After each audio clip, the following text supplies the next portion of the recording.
Hey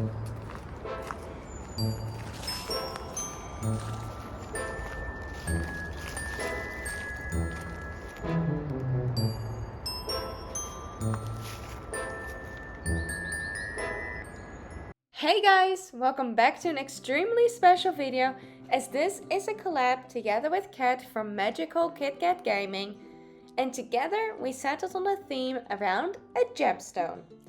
After going down the rabbit hole on Google around different types of gemstones, I came across the tiger's eye, a beautiful gem, and after doing some specific research, I discovered the gem is a birthstone of June, and it symbolizes the confidence and courage.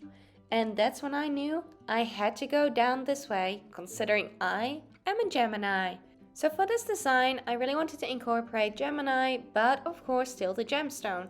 So I've really noticed that the gemstone has some of the really noticeable lines on there, which I incorporated into the Gemini sign that you see, but it's also the lines on there. And when I was looking for the colors, like some of the gemstones can be dyed, or like I've noticed they can be like a blue tint with a really light yellow brown. So I really wanted to go down that way. In my drawing, I did go a bit more purple, but in fabric choices, I did go the blue route, a little bit too blue, but it looked so beautiful. So I had to have the fabric. So yeah, this is kind of the design I ended up with. I really hope you enjoyed this little time lapse of my drawing. I'm not the best at drawing, but hey, we're getting there.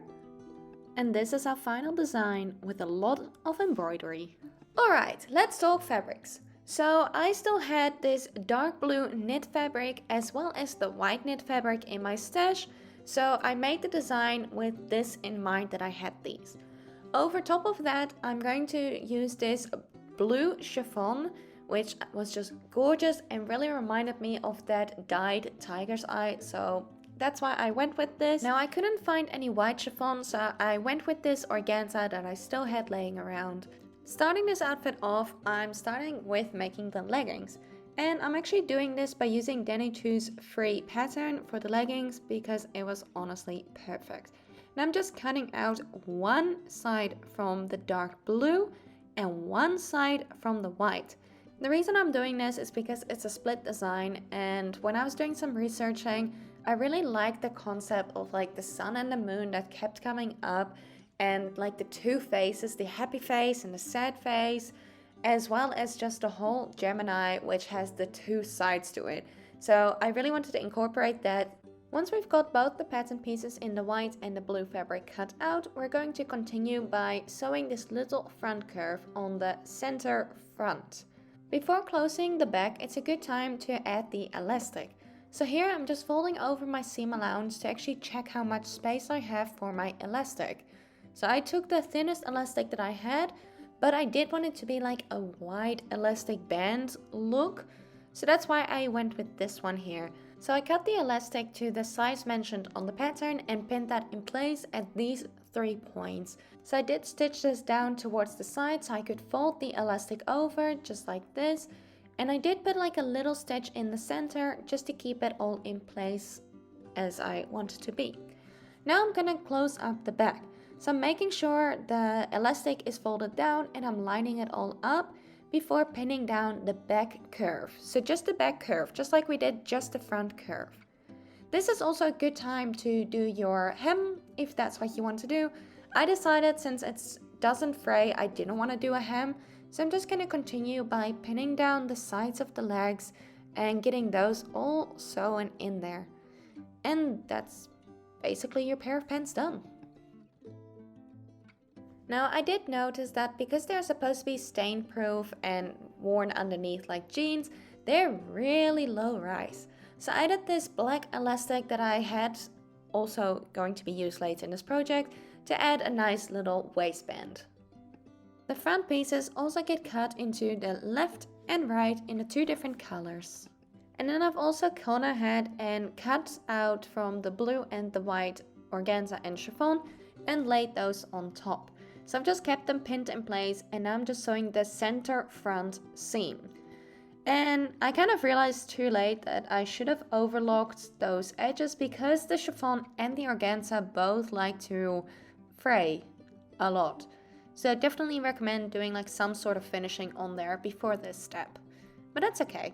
In the meantime, I've gone ahead and drawn my design on some pattern paper, and I'm going to be embroidering that with white and yellow. So I've started by going with the yellow and doing an outline of all my petals that belong to the sun side, the yellow side. And I'm also going to do a thin backstitch outline on the moon. And most of the moon is in white. So everything that's in the blue gets done in white for the moon, and then again the yellow for the sun. And because I did do this on some thin pattern paper or tracing paper, whatever you have around, I just get to pull that off just as easy as that.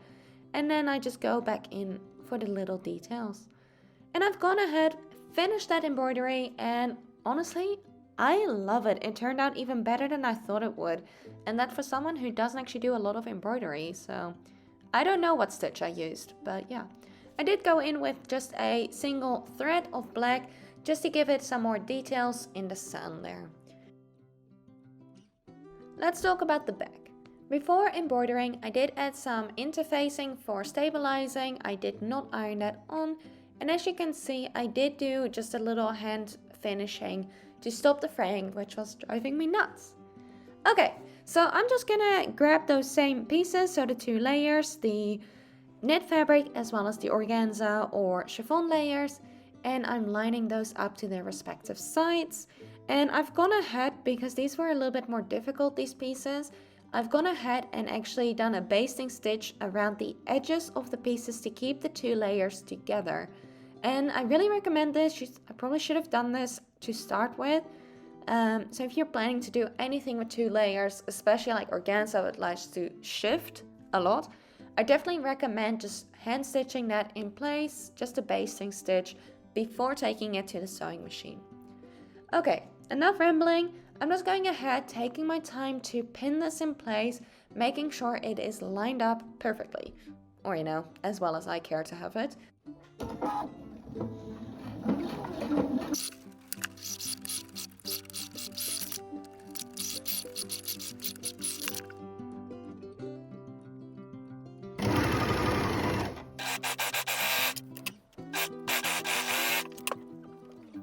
Okay, so we've sewed that, overlocked that, clipped into the curves, and this is what it's looking like. Pretty neat, right? So now it's time to decide how to do my black detailing. So I have two options, this really nice thin ribbon or the slightly thicker one.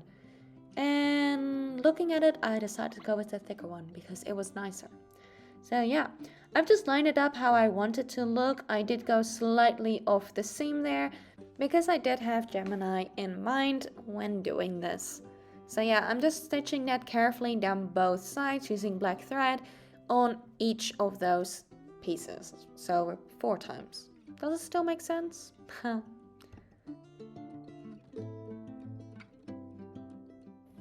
now that it's looking like this, it is time to cut off the excess and continue on with the back pieces. So I've just got my back pieces here, lining them up. This is what it should look like. But we're not going to sew the shoulder seams yet. We are going to be doing the zipper.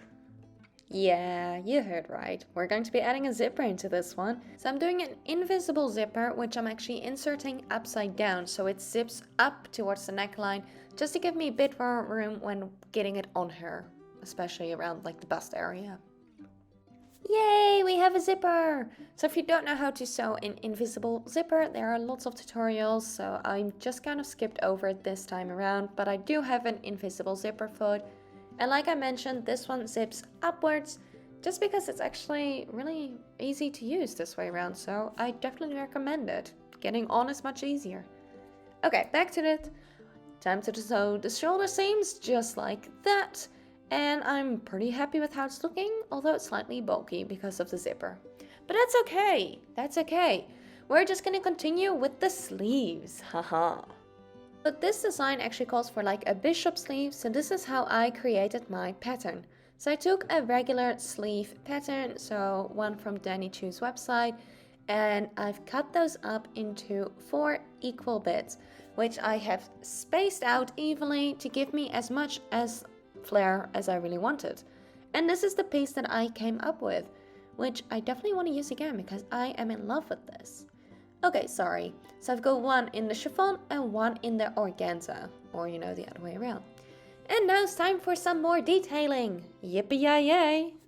On the blue chiffon, I embroidered some white diamonds like stars, and on the other one, I did some yellow suns, kind of. I don't know, but it looked cool. Let's take it back to the main body and attach it. Okay, so I did do some attaching of these sleeves off camera, but I have shown them before, so if you do really want to know, you can just go look through some of my other videos. And because these sleeves are see-through, I'm just making sure to fold the seam allowance towards the main body because I don't want it to be seen. And to finish the sleeves, we actually need to be gathering them at the ends there and attaching a cuff. So I just have some fabric lined up, some leftover fabric.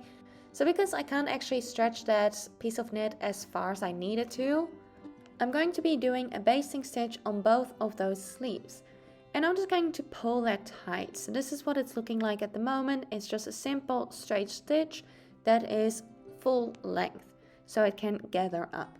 So yeah, now I'm grabbing my little knit pieces that I put aside before, and I'm going to finish gathering until they're the exact length that I need them to be for the knit fabric pieces. And this is a little bit difficult. Time to attach the cuffs. So my cuffs are actually going to be folded in half because that's the look that I'm going for. I want that nice clean finish, and I'm just attaching that as best as I can. And yes, I am tying a little knot at the end there because I was getting really tired of my little gathers moving and coming like undone. So tied a little knot. Shh, you won't tell, will you? Nah, it's okay. So I'm using a lot of pins here. Just every few millimeters, just making sure that it stays in place where I need it to be. And I'm also stretching the knit slightly. And once sewn, this is what it's looking like. I've gone ahead and overlocked those edges, and I'm really happy with this. It's so cute. So the only thing is that you do actually see the little seam allowance, but quite honestly, it's just got to be the way it is. I am not going to bother too much about seeing that because, well, honestly, you don't really see it anyway. Okay, let's close it up. Finishing this top off, I'm just going to be lining up the sleeve edges first, making sure that they're actually lined up because that's one of the more important things. And then I'm just going to continue down the rest of the sleeve, making sure all the gathers are out of the way and I'm not sewing in any extra puckers. And then I'm also lining up at the armhole, making sure those seams line up just how I want them to, and continuing down to the bottom of the side seam.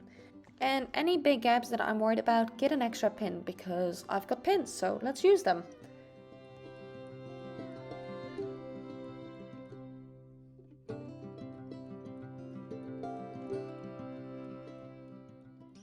And when that's done sewing, this is what it's looking like. It's looking pretty weird, isn't it? The blue and the white and the overlocking in there. So yeah. I'm just cutting off any extra threads, especially the overlocking. Don't forget to cut threads, most important. And now it's time to turn it inside out and actually see what it's looking like. Get like an idea of the finished result. Which is a bit difficult to unzip a zipper apparently, but we're getting there. Look at that, I managed to unzip a zipper, hey! Applause for me. Okay, no? Okay, we'll continue, no applause, that's okay. We're just gonna turn those sleeves inside out. It's a small sleeve, but it's fine. We get to turn that inside out. Now, because this is a cropped design, I did measure it on her by putting it on, and I went with a needle and thread just to measure where I need it to end. Because it's a cropped design, so yeah. That is the little line that you see there, and I'm just gonna cut right along there. Going straight forward, yep, I'm just gonna go ahead and cut it. Cut right through the zipper. Now do be aware, if you add a zipper, and it's a metal zipper, don't use normal scissors to cut right across it, okay? Yeah. Okay, Anyway, and just to try and keep it as even as possible, I did decide last minute just to fold that in half, and there we go. We've got a mostly even, yep, little thing there. And it is supposed to curve upwards because that's the design. So yeah, don't come for me the fact that it's not straight, because it's not supposed to be straight. Enough rambling.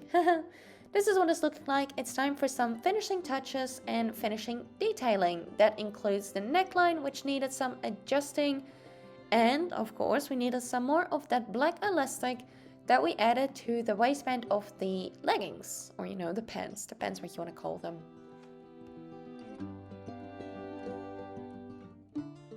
This is just some basic elastic. It's got like a little seam in the middle, so I'm not sure, but I'm calling it a fold over elastic. We're almost done. Just one final detail. The overskirt. The see-through skirt. That is made from organza and chiffon. I am cutting half a circle skirt from the chiffon and half a circle skirt from this white organza. And the half is just created by folding it in half, so I only need to cut out a quarter, just like that. And don't forget to cut the little inner circle. And that's one half. Let's do the same on the blue side. And now we have two half circle skirts, just like this. Isn't it amazing? Yay! And it's time to attach them. So I'm going to line them up and sew one side. We're going to leave the other side open. So I've chosen this one to be my back seam, and I'm going to be pinning that in place and sewing it. I did go in to change my overlocking settings to a rolled hem, and I've gone ahead and done a simple rolled hem in white on both of those pieces. Let's add that waistband. So again, my semi fold over elastic, which I've pinned in place on 3 marks, and I'm just going to be stretching and sewing that as we go. Now I did leave a little gap in the center front there, just to go according to design, and this is where the closure is in the back. So I just left a little gap and the closure is at the back. So that's most of it done. We just have one more thing to do. One more, and then the outfit is complete. And you know what that one more thing is? That one last thing is the bow. So I just have another piece of that elastic, which I'm going to fold in half, sew, and then fold just like that. And I'm actually just gonna push like with some thread towards the center. And that's the bow. It's that simple. So let's have a look at the final result. I am so proud of this. It's looking so beautiful. I absolutely love this. I think it's got to be one of my favorites that I've made so far, quite honestly. I do have to admit, I think I kind of strayed a little bit further away from the stone and went more towards the Gemini. But I did have a lot of fun, and the inspiration did come from both Gemini and the tiger's eye. And I just really like how this turned out, especially that it just worked with the fabrics that I had. I think if I used some more brown with that blue, or maybe some brown, different shades of brown, it could have worked a bit better. But I'm not complaining. This was actually such a fun collab that I got to do with Kat. It was so amazing, and especially since it's my first time. Now go and check out her video, and I'll see you all next time. Bye!